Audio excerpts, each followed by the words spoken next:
marketing should know basic SQL, basic query, because they can do their own data research. Now, which can bring to Indian businesses is a platform from where they can buy any product. Because when they actually do a trade with an international brand, they do get the product in a very high cost. And we can get it the same thing in a very low cost and reliable service, right? So, this is the core of the business.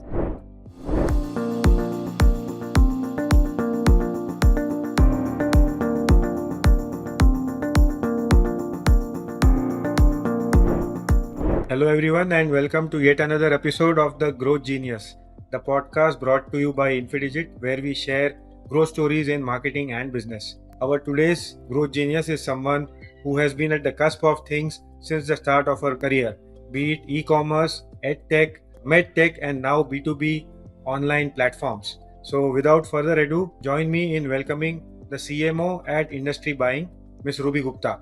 Ruby, welcome to the Growth Genius podcast. Thanks a lot for your time, and we are truly delighted to have you here. Thank you. Thank you so much, Mehul.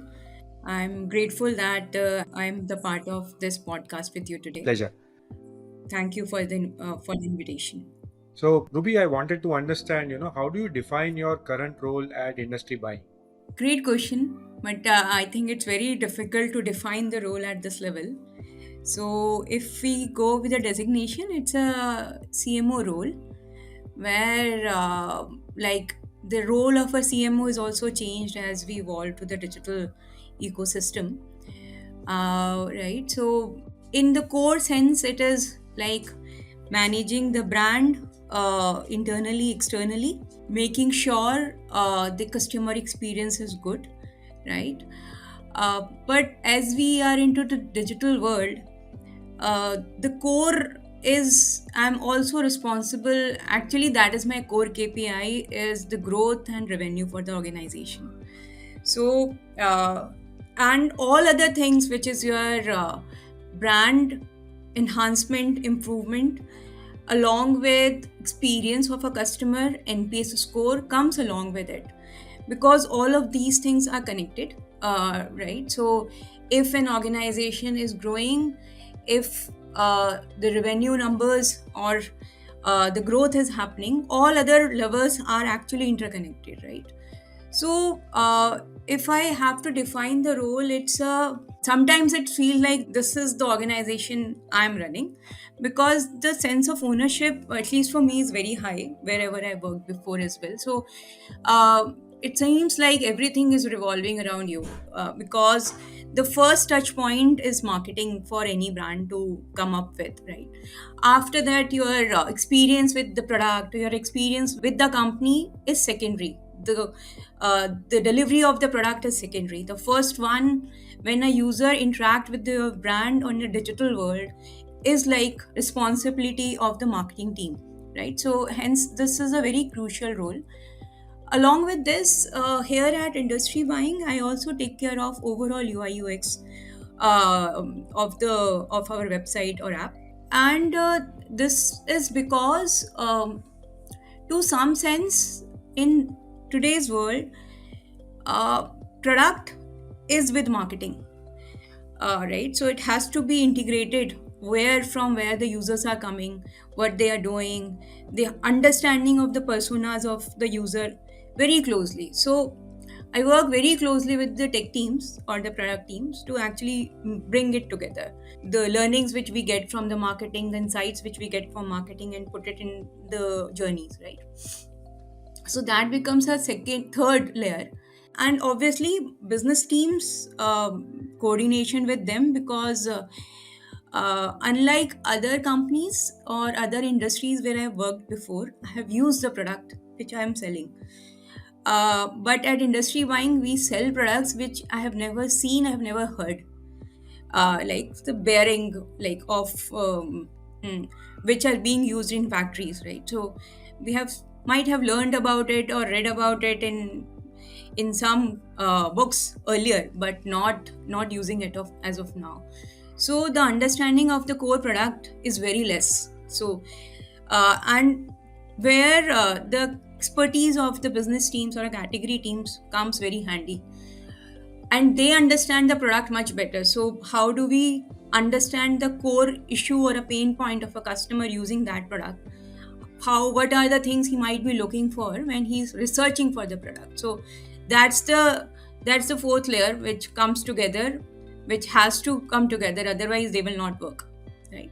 Along with this, I also work very closely with HR on few projects to bring up the like overall organization health. And since we're just growing up, the core values of the organization should grow up with the team. So that is also one of the additional responsibility which I'm taking care of right now. So in a nutshell, it is like wearing multiple hats at the same time. Very interesting, and thanks for sharing that, Ruby. Your career has transitioned throughout different industries, right? So, can you tell us more about your professional journey? Yes, so here, before I begin my answer, I should say that I have been very grateful to all the opportunities which I got during my career from beginning till now. So I have been into industries at their very pivotal times, from beginning to till now, because when digital happened, I just started my career, and I was one of the few people who actually in India got their first certification in AdWords in top 10. Like I think there were 20 people Wow. which who we appeared together for the first certification in AdWords at that point of time, right? And the first project which I have done is with Expedia UK. And travel was the only industry which was online that time, because that was the easiest, and that too not in India. It was in UK, US, it was happening. And we got trained with professionals in UK, from UK itself. So, which made us our basics very clear, because the foundation for the learning anything was very core. We are learned it from very experienced people, everything like from beginning to end. Like actually creating keyword is something which was an art at that point of time, right? Google was very not very predicting at that point of time. You have to write the keywords. So from there to my first client side experience, Simply Learn is an edtech, and edtech was just starting at that point of time, and I was there. Then moved to Myntra uh, when e-commerce was booming in India, and I moved to Myntra when they were coming back to their from only app journey. So they were coming back to web. That was the time I joined them. And Myntra is an organization which has been very crucial for for my overall career. Because they have given that kind of opportunity, if anybody wants to learn, they can learn, right? So it is very open in terms of doing experiments and giving suggestions. So, and that was a pivotal time also for e-commerce. Then Spinny happened, MedLife happened actually first, and medical industry was booming at that point of time. So, uh, and after that Spinny happened, used car industry, and this was the time of COVID. After people coming back from COVID, and that was the time actually for used cars, because the financial crunch was there, and people were okay to actually try out the new used cars, right? When that is the time I was there, right? And now with industry buying, because B2C e-commerce in India is cracked, people have that much of confidence of buying things online. B2B is still struggling and has lot many challenges. I think in future, in next 2 3 years, it will start booming a lot from here. So I should say, along with taking risk taking ability to calculated risk which I have taken, and universe have been grateful for me to giving those opportunity at the right time. So my journey has been very interesting till now. If I look back and sit down and think, it has been very interesting. Yeah, I mean, you were there at places which, were just at the cusp of, getting into, I would say, a growth mode or a hyper mode, so to say.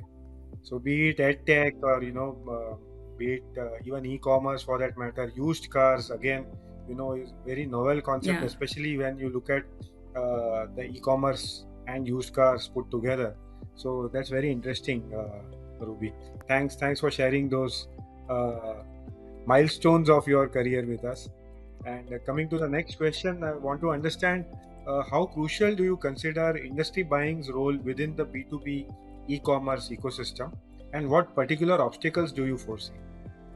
So Mehul, if we put it in the context that this industry is yet to solved, nobody has cracked B2B e-commerce in India yet. Uh, and the ingredients which are required to actually make the right recipe to solve this uh, problem or issue or crack the business industry itself, uh, I think industry buying has all the right ingredients, because the basic of this business is not supply chain, it's not the service, it's not anything else. It's the core is the product assortment. Why I say so? Because in this industry, the frequency of buying the same product is very less, because every day your factories, some product will not work and the other ones will be working, right? And every factory or every machine requires different kind of tools or different kind of attachments, etc., etc., right? So unlike B2C, where the frequency of buying is higher, the same product, so you buy similar products at multiple frequency. Here, that's not the case. There are few products which are bought every month, but the large assortment is something which is the key. Now, with industry buying, our partners who are investors also, which is Monetary Japan and Granger US, we get access to all kind of products in the world. So be it any tool, any kit, which whatever it is, be it with whatever brand, international, national, we have access to anything, right? Now, which can bring to Indian businesses is a platform from where they can buy any product, because when they actually do a trade with an international brand, they do get the product in a very high cost, and we can get it the same thing in a very low cost and the reliable service, right? So this is the core of the business. So I think industry buying has the right ingredient. Any other things which are your supply chain operations, service levels, these are the things which can be controlled by anybody. So these are more process oriented rather than anything else, right? So those are the things which can be done, right? And the marketing is something which is easy to crack. Although there are, so the actual problem, I should say, the blocker is the mindset right now of a user, because the generation which is little older, right? The businesses are running in generations to generations and generations. However, now with startup coming up so hugely in India, we do see many companies coming up every year, new setup of manufacturing, new setup of services of suppliers, etc. But there is a huge pool of users who are from the last generation.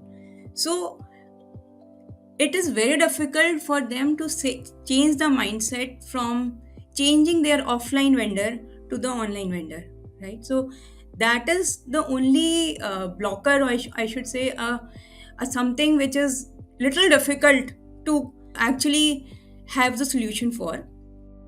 So it's like a behavioral change, right? That happened with e-commerce. That the touch and feel requirement, for fashion was suddenly now shifting to an e-commerce platform where you just see the styles in various angles, and then you take your buying decision. So that's the behavioral change, which is very easy to actually get as we move around, right? And with the next generation coming up, I think it's easier because we do see the adoption of the new organization is easier for us. The older organization is little difficult to catch hold because their 80%, 90% of procurement happens offline. So they do not come online at all. So that is the only problem I see right now. I don't see any other issues. Uh, And that's probably a big opportunity yes, also, if you can tap that market. yes, yes, yes. Great, nice. Ruby, wanted to understand, in your kind of business, how important is the role of influencers, Hmm. in marketing the product? So influencer is uh, is important, right? At least in the B2C context, it is very important. They are very important, and they have become the marketing. They come into the marketing mix when you do the media for any company. But lately, the experience which has happened in multiple instances where people have lost their hard-earned money because of influencers, in few examples. And as the new generation coming up, I do also see a little more awareness with them, taking advice from any influencer, and they understand this is marketing, right? So however, if I talk about only in the context of industry buying, influencer, it might be a important lever, but this will not be a social influencer because we are not dealing with one on one, we are dealing with an organization. So it has to be a very authority driven influencer, not a social driven influencer. Like, so someone from a great brand or somebody who understand that business very closely, and it will be a very segmented approach because one industry for like for we tackle all kind of industry, textile, food, etc, etc. So every industry will have a different set of authorities who can talk about us, right? Uh, so overall influencer strategy, right now we're not thinking about it, but maybe in some next 6 months, 1 year of time, if we want to think about it, it will be very segmented approach, and it will take a lot of time to actually figure out the right influencer for us. That will be very interesting to see in a B2B context, actually, how you get influencers online. Yes, yes. Because I've seen a lot many YouTube influencers in this industry, but when you listen or hear and see the videos, you do not get any confidence that this will fly, right? So, and they do not go along with the brand as well. So, very difficult, right? I have not able to find the right influencer till now. Got it. So, and where do you see organic search in the journey of building and growing a B2B online platform?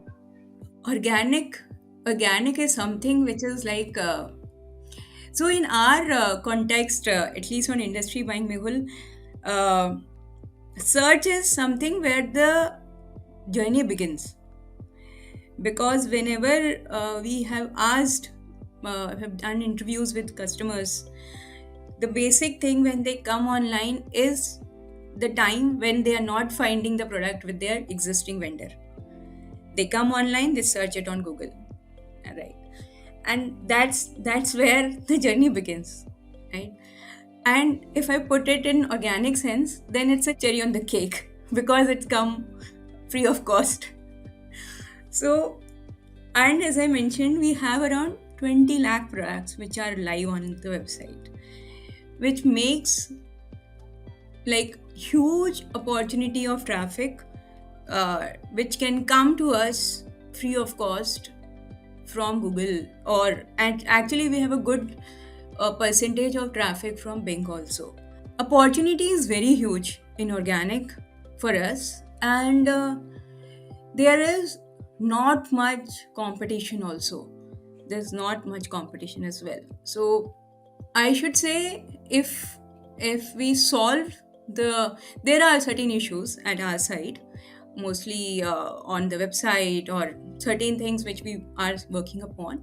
If we solve those things, we should be able to save a lot money spends from Google paid marketing, which can be used into other media, because there are searches which even like there is no competition at all. All right, so I see a huge opportunity for organic side on at industry buying right now. Thanks for sharing that. Ruby, I wanted to understand, what is your take on AI in marketing, a B2B online platform like Industry Buying? So AI has been a buzzing word, Mehul, for the last couple of months, I should say now. Every day there is some article on AI coming up, right? So when I talk about into industry buying, we have done few experiments on ML, as well as we're working on few projects on AI. And I think it's we can treat AI as a extended teams, extended arms to us. The biggest project which we're looking forward and working towards in AI is the content enhancement, right? With when Google yesterday has sent the core update around content, right, which says that the content has to be useful and should not be duplicated, and should be real and human content. But still, I think if done correctly with human, we should be able to scale up our content, because as I said, for 20 lakh products, writing content from human is it will take years actually, right? So if we work together with AI, and if we set the right process and right checkpoints and do the project, I think be able to do the project faster, and that should that's the way we are thinking to actually leverage AI in right now. And the second will be doing similar thing for image as well. So this is the first project we are starting, and whatever small experiments we have done till now, they have given the good results. So I think we can actually take up it. I mean, the gist of the matter is that, AI per se is going to be an enabler to enhance business practices rather than Yes. being something which is actually going to take away jobs. No, no, no. They will not take away jobs. I Yeah, don't think. But every person has to step up and do things which are not copy paste, right? So that copy pasting jobs will go away. So everybody has to think and learn, and that's the actually work everybody should be doing. Human should not be working on the things which can be duplicated. right. And Ruby, coming to the next question, as digital marketing evolves, what emerging trends do you anticipate shaping the future, and how is your brand actively adapting to stay ahead of the curve? So I would actually put this with the behavioral change. As the Gen Zs are coming up and millennials are going away, and but I don't know what kind of generations are coming up now, right? So the behavior is changing every day, like, because the way we were, they are not like that. They are very experimental, right? They don't have any brand loyalty, because it's not about them, but it is like they are open to experiment, right? They are very doing things, taking risks with everything, right? Every now and then, very aware. right? Not like unlike us, right? So at least I should talk about myself. So I'm not, might not be that aware like my son is, right? So though, and they do a lot of research, right? Because that came up handy with them as they have uh, growing, right? I started just searching when I was in 12th standard or 11th, or on college itself, right? But they have been doing it from the beginning, right? So, and another thing is the patience is very less. Also, the focus, right, is also very less with this generation, right? So, since so many things, the behavior itself is changing, I think the overall digital ecosystem will change a lot around it, because as you see, the brands which are the legacy brands, like, they are losing their market share, because the new generation is actually adopting to newer products, newer brands, right? There are people who are shifting maybe from Colgate to a very newer brand of toothpaste, right?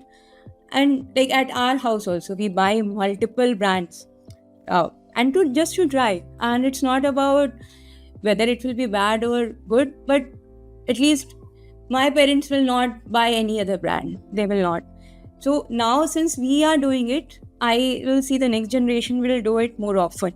Like new brand, you should try, etc. So it brings up a lot of competition, and consumer brand has to be uh, on their toes to actually meet the expectations, right? Uh, so digital will evolve around it, and as we see, the marketing spends will increase humongous on digital, and will be shifting to digital, because the legacy brand is also adopting to digital, because that's the only touch point they see with millennials, right? So many things are happening, VR, AR, and what kind of R's are coming in the world. So the experience itself is just changing. So, and with also technology is evolving, like, and data security is coming up to a large extent. Cookieless world is about to come. So multiple challenges, but good challenges, and healthy competition, right? Everybody has a chance to show up, because people are okay to actually test out. So I think that will change a lot many things in digital. And I would say for industry buying, it will be a blessing, because people are okay to test, right? And as I mentioned in my earlier conversation, if somebody is open to try online, they will not find the product anywhere else other than industry buying. So I think it will be a blessing for us as we see and the next generation growing up on digital. Brave new world and exciting times ahead, I guess. Yes. Right. So we are now in the last segment of the podcast, Ruby, and wanted to request you to share any specific growth stories from your professional journey, because it has been very interesting, and I would like to know one or two such growth stories which come on top of your mind right now. Yes. So there has been multiple stories from starting to end. I actually document them, few of them, for my reference to maybe read Oh, in interesting. older times. Right. So I will talk about two of them. One is with MedLife, and another is with Spinny. So when I joined MedLife, because I have joined MedLife after Myntra, so I had a lot of experience of app ecosystem. And when I've joined MedLife, the app was very small. App portion of revenue was very small. We were doing around 15-20% of revenue on app, and rest is on web. And that was very difficult for me to digest, because I have seen the segment who is buying online in Myntra. So, and they were of like 80% of our in-app revenue in Myntra. So it was very difficult to digest that why it is so small. And app brings up a lot many goodness along with experience. It also brings up the savings in marketing, etc. Because once you have an app, you can reach out the customer with push notifications, and the experience itself becomes very smooth, right? And with the brand like Midlife, which is selling medicines, I was not able to digest this problem why it is so small, right? So answers which I got from the colleagues is mostly that old age people do not like to use app. That was the hindrance which we were looking around. But then we set up some interviews, we done some surveys. It was not the same. It was not the same. Actually, we have seen that for the older age, if you tell them you have to do this, just press this, they are actually okay to do it because they're using Facebook, they're using Instagram, they're using WhatsApp, right? So for them, when we interviewed, they told us that yes, it is very simple. If you tell me in the app, open this and order medicine, it is very simple for me, right? So this was the insight, and then we started scaling up app. We did one experiment for 2 months to change the marketing spends towards app and lower down on web. We saw good results. We saw very good results, and then we actually updated our app to React Native, which made it actually interesting because earlier the technology was not very great.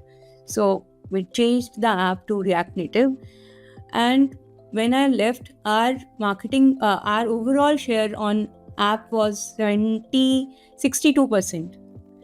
Right. So from Wow, from big 15 jump. around to 65%, it was a great success. Right. So, and many things like, because these people are old people, they just say that order online and upload the prescription. That's the thing they have to learn. That's it. And we see a very good repeat rates on app compared to web, because finding website, they go to other websites, 10 more websites will open, right? So this was a great learning adoption of that generation on app. So this is the great story which was driven, at least because experience has taught us and was able to do something there. So this is one instance of story. Second, I will talk about UI UX because that might relate to the audiences as well, because that's the crux of improvement of any growth team, actually. Because traffic, you can bring in paid traffic, it will come. But how to improve the experience to increase the conversion rate, that is something which is difficult. It's exciting also. It gives a lot many understanding of psychology. So you learn a lot of psychology in marketing. I have never read psychology, but when you work around multiple aspects here, you learn a lot about psychology of a human.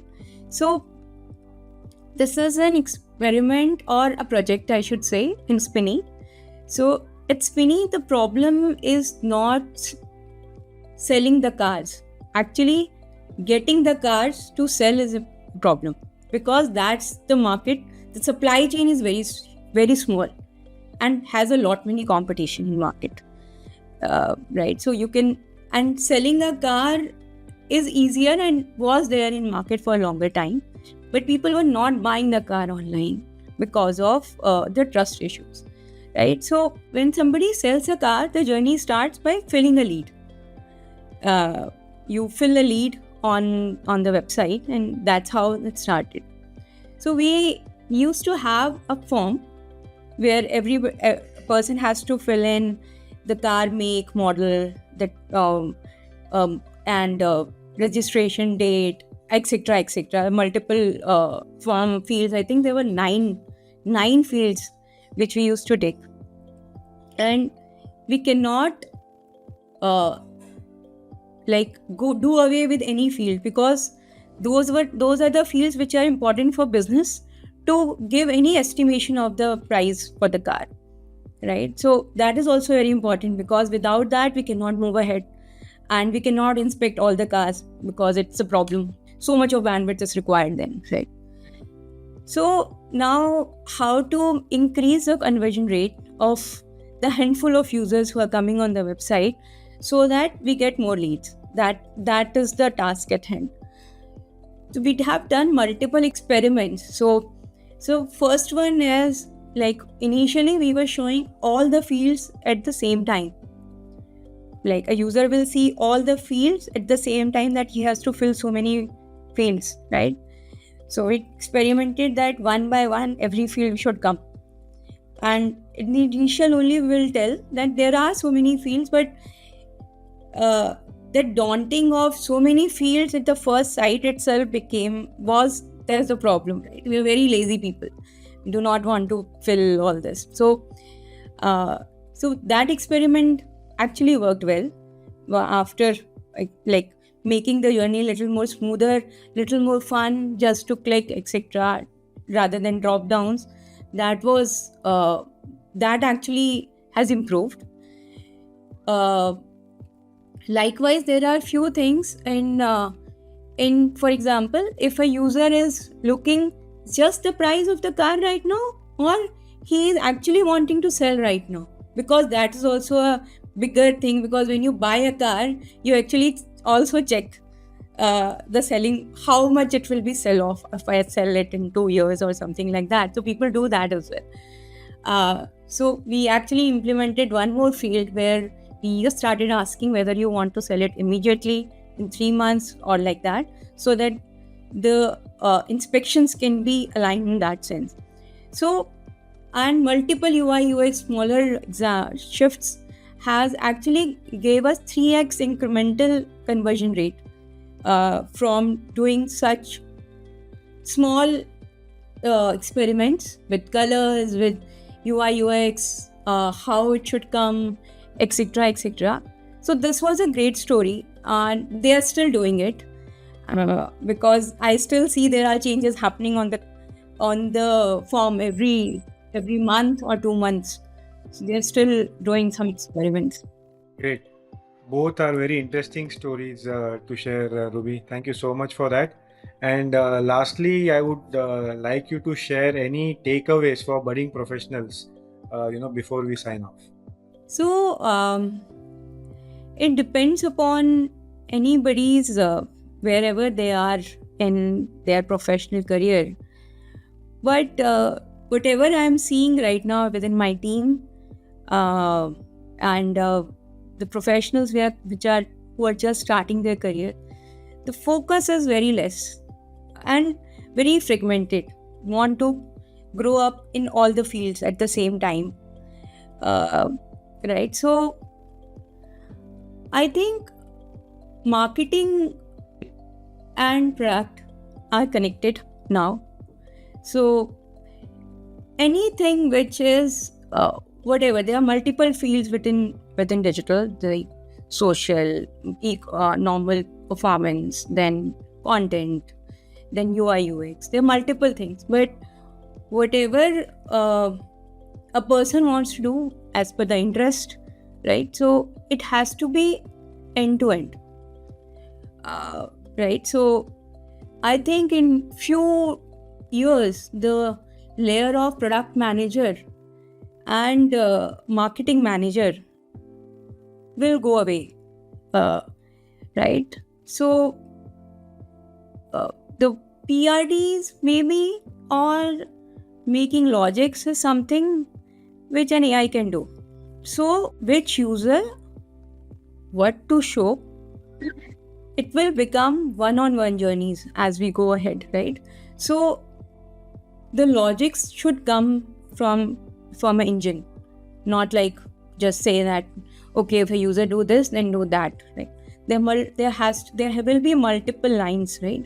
So I think focus is very important for and learning it end to end, not halfway through, which I'm seeing a lot in this generation. Okay, I just learned this much. Okay, now I want to learn another thing. So that is something which is important. And another thing is detail orientation.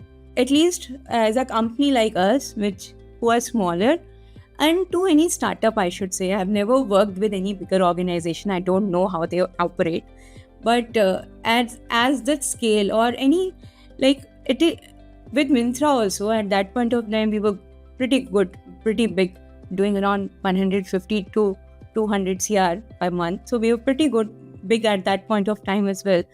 But I think detail orientation is very important, because when we see the data from from here, we do not see any insights.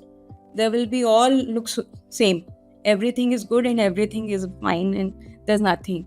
But if we dissect, think over a little more, and come up with cuts which we hypothetically think might be happening, that makes the fun, right? So detail orientation, I think, and focus, I should say, the next coming up professionals should look forward towards. And the third one is learning analytics with basic coding, because like BigQuery, like analytics team is separate, but marketing should know basic SQL, basic query, because they can do their own data research. They should do because that's what is required. So I think this is something which everybody should learn when they are growing up in their business, in their career as of now. Thank you, Ruby. Thank you so much for sharing your thoughts on this. And as I said, we are truly delighted to have you on this podcast. Thank you for sharing all your insights, and wish you all the best. Thank you, Mehul. Thank you so much for having me here today. So, ladies and gentlemen, we come to the end of yet another episode of The Growth Genius. Who knew that in today's age we will also have B2B online platforms at that too for industrial products? And that is what this podcast was all about. Do watch the entire podcast for more insights and actionable points which probably can help you in your business as well. We are available on all online platforms, be it video or audio. The links to all of this is given in the descriptor below. Do like, share, and subscribe to our content. And till the next episode of The Growth Genius, keep learning, keep inspiring. Thank you.